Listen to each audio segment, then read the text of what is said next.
Hey everyone, welcome back to my workbench. So for today I am working on all my 5200 controllers are either delivered or in the mail, so I don't have to worry about that.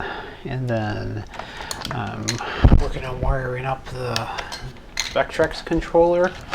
Again, this is the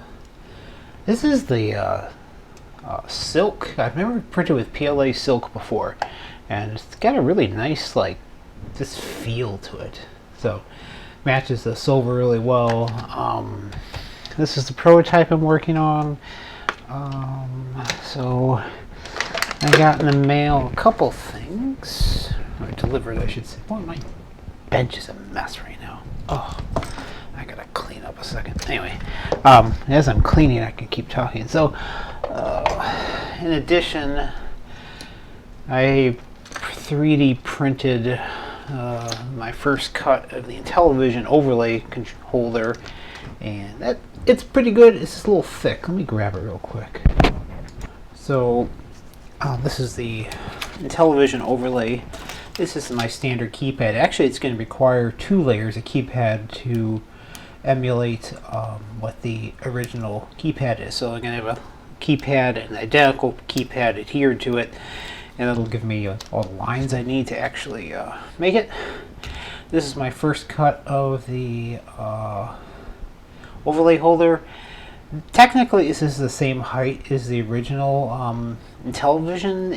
It's a little too chunky for me, so I already designed one that's 2 millimeters shorter than this, and I increased the chamfer on the edges to make it a more authentic look. I just had printed this in silver because that happened to be what was in my 3D printer at the time. Still looks kind of cool in the silver, but that's neither here nor there. So this is one of the original overlays for Demon Attack, and the way I designed it is that you can actually see there is a space for the overlay to slide right in perfectly. If you look from the top, that is where the original stuck out. This is all within, this is like dead on. I was out there with my caliper measuring out the original overlay holder, and then it just basically extend the edges so it covers the entire keypad, and this will just slide right in, just like that. Looks pretty cool, actually, I think. And you can't tell in the, there it goes. But I can feel the push buttons are exactly underneath where the keypads are. Can't hear it, but it's you can see the alignment is identical on this keypad, much like the 5200 had the exact same. This is the same keypad I used for my overlay version of my controller. I've seen other controllers that use the more traditional phone style, but the spacing's off a little bit, and then you have your poor overlay hanging like out in space over it, and it was always intended to be against a membrane-ish style like this. So I'm going with that style keypad. So I'm going to be printing up a thinner version of that. The one thing I am working on is the part of the joystick lets me add another 4 micro switches to it, so it'll have 8 micro switches, so you get a true 16 way. But back to the Vectrex. Neat system. Don't own one. I see them on eBay for about $500 for a working used, so I'm not really, I don't know how much market I'm gonna have for this, so I don't know if I need to buy one. Though electrically it's a fairly simple but elegant analog controller, and it swings between 0 at the center and then minus 3.4 and plus 3.4.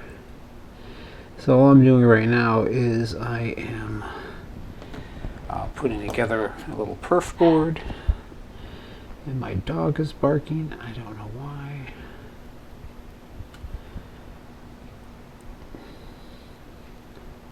So the original design, I came straight from the Vectrex manual, which Mitchell sent me. Thank you.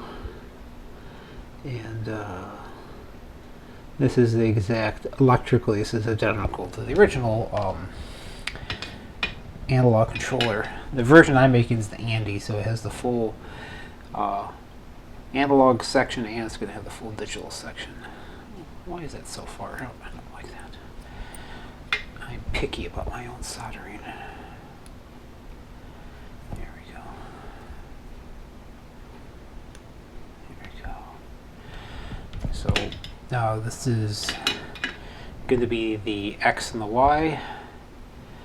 And I've got these nice, these are 10K pots just like the original system had, except these are 20 turn precision. The first cut I was doing of this was I just had a single turn 10K, and they're a little touchy to get just right, so I really prefer to have a lot more adjustability there. So it's to make up for the precision of your 4.7K and the precision of your the pots on your joystick itself. Look, this is the industrial joystick I use for the 5200s as well, and it's not screwed down all the way. I can see that on the side here. And these I just do by hand. Here we go. Get you nice and flush. Gotta make it look nice. But these this is a industrial style joystick control, and I use these for the 5200 as well. It's a nice centering feature. It has two springs internally here that snaps it back, and you can get it in 10K, which is nice because that's what the original used. I'm gonna throw some. I'm gonna look at my schematic here. I'll tack some leads on, and I'm gonna move this over here. Sorry, folks, you can't see what I'm working on.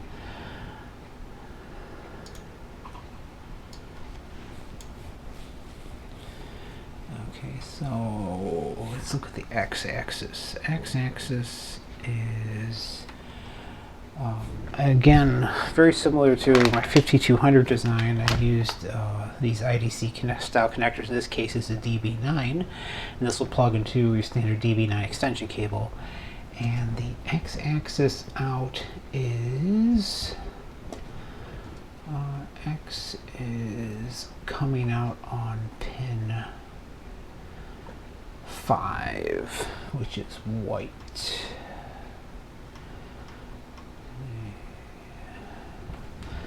Don't mind me, I'm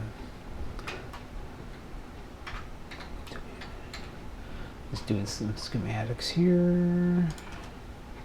So that is definitely white, and that gets me white here.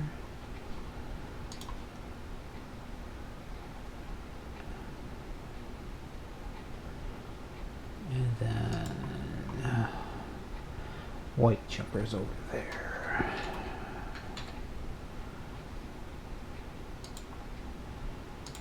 So I'm gonna have to have at least let me think here a second. What color goes to that side? So white, it's gonna come in. I have another white wire coming back out. Alright, talking to myself a little too much, but that's okay. At least I'm on video, so I'm not too crazy. And that's gonna come. I need a little extra IDC cable going on here. I'll reuse one of these. Oh, actually, no, I have a roll somewhere, don't I? That's fine. So it's going to go from the only thing that kind of messes with your head, everything's upside down when you work on these, is you work on it upside down. So when you press the up, it's actually the down switch you're hitting. So it kind of messes with your head very slightly. So this is going to be, it's going to hard solder this one in.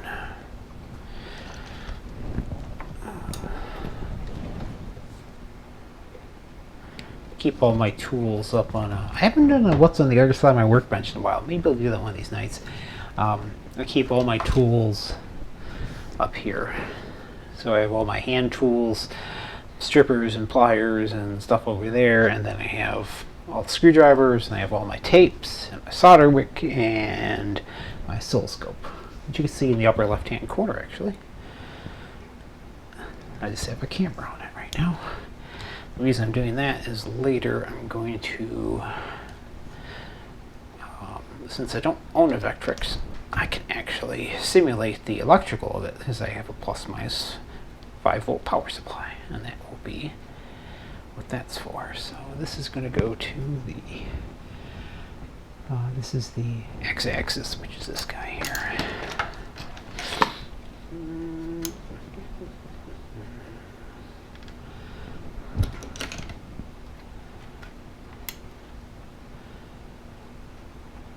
So yeah, that's going to be your x-axis. I'm not wearing a watch right now. It's kind of weird. I was wearing a little vintage Waltham Very Thin today. Very cool watch. Old hand winder. Has to be no more than like 2 millimeters thick. It's crazy thin. Okay, so this is coming from there, and then this gets jumpered over to the X on here, which is this one and this one. So a little sloppy, but that's all right. Where's my where is my bucket of parts? Okay, hold on a sec. All right, so I got my prototype cart over here, and strippity. These are nice strippers, expensive but nice. These are the Jonard tools, very nice strippers. Very unlikely to actually destroy what you're working on. So I'm just gonna grab. I got a couple already. Another tool, which is, I see a lot of tools going this thing, doesn't it? This is a grippy tool.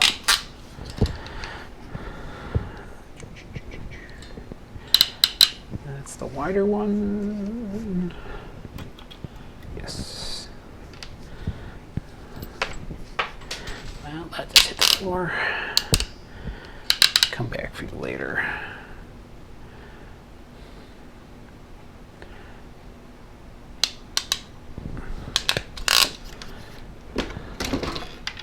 I used to not do many crimps, but I'm kind of got back, and I'm kind of appreciating the flexibility of crimping.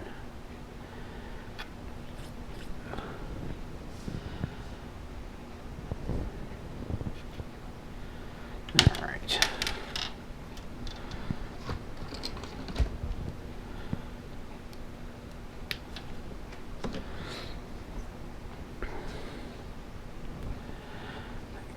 I gotta be lazy and use the auto stripper.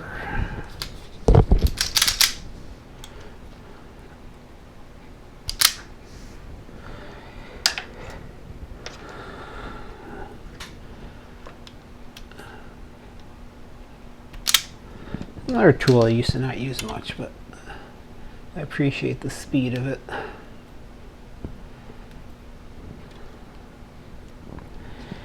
I used to do this all with solder joints, but the problem is it's not like solder joints are the end-all be-all of the strongest mechanically. You actually get a little stronger when you have a crimp if you do it properly.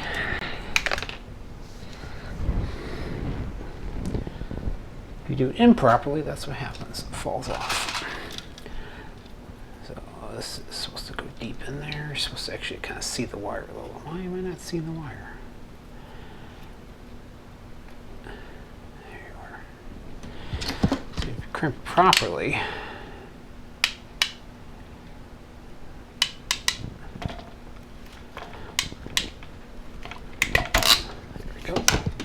supposed to hit some of the insulation on the crimp itself.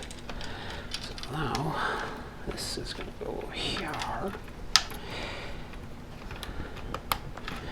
and this will go here.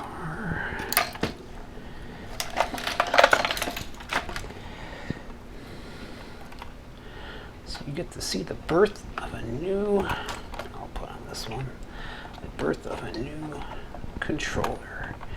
ANDI for the Vectrex, analog digital. Alrighty, so that's that one.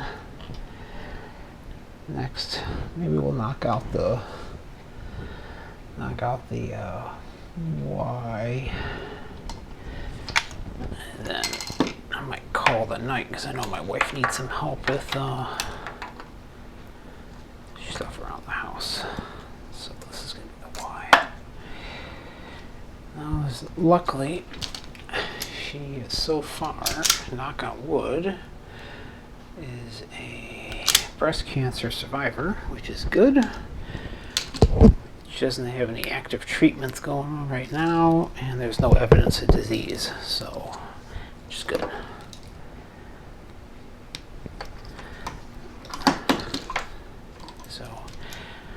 Hell of a thing, cancer treatment. Wow. It's a lot of chemo, a lot of radiation, surgeries. It's just a lot more than you ever would think. But we did go to the University of Chicago, which is the best around here. If you can't tell by my accent, I was born and raised on the south side of Chicago. So, south side of Chicago. Actually, you say Chicago around here. Not Chicago, you say Chicago. I am a 5th generation Chicagoan. My mother's side moved here, I think, a little bit before the Civil War, the U.S. Civil War. So, been here a while.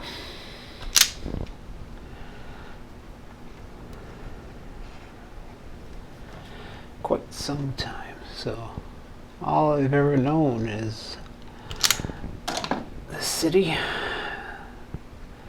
So, people aren't from Chicago. Chicago has not quite 4 sides. So you have your south side, your north side, your west side, and your east side. But there is really no northeast side.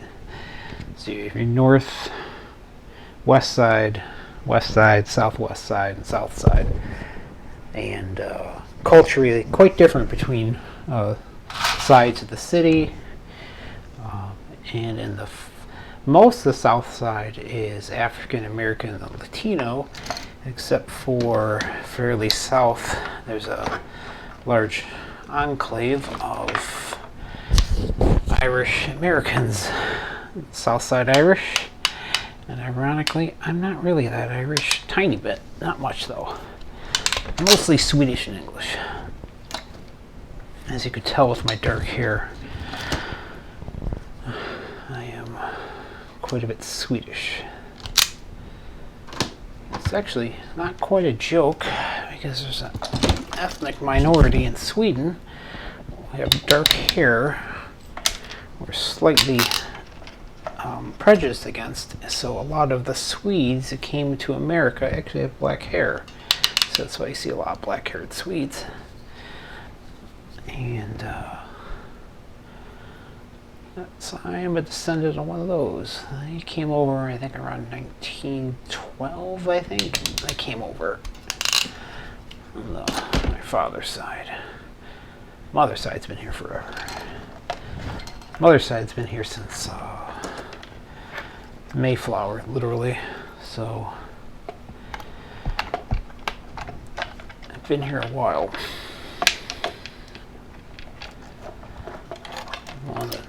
Mother's one of the daughters of the American Revolution. So fought in the Revolutionary War. Of course, compared to like England, we have no like extended history. So that's at least the center wiper is hooked up on those. And I'm gonna have to pause for the night because I know my wife needs help clean up some stuff and go from there. So yeah. Look pretty cool. I think in the next one I might add one more silver strip along here to make the white numbers pop. These are nice 1/2-inch tall numbers. These turned out really nice. Got these off of Amazon, so these turned out pretty cool looking. So yeah. And Mitchell sent me the Vectrex logo, so I used that, and then I found the correct font for this actually matches the font, the original Vectrex for the analog digital ANDI. So yeah, I should be able to finish wiring this up tomorrow night. And biggest challenge, I need to finish wiring up my Vectrex, my simulated one. So that'll be tomorrow. And everyone, thank you for watching, and have a great evening.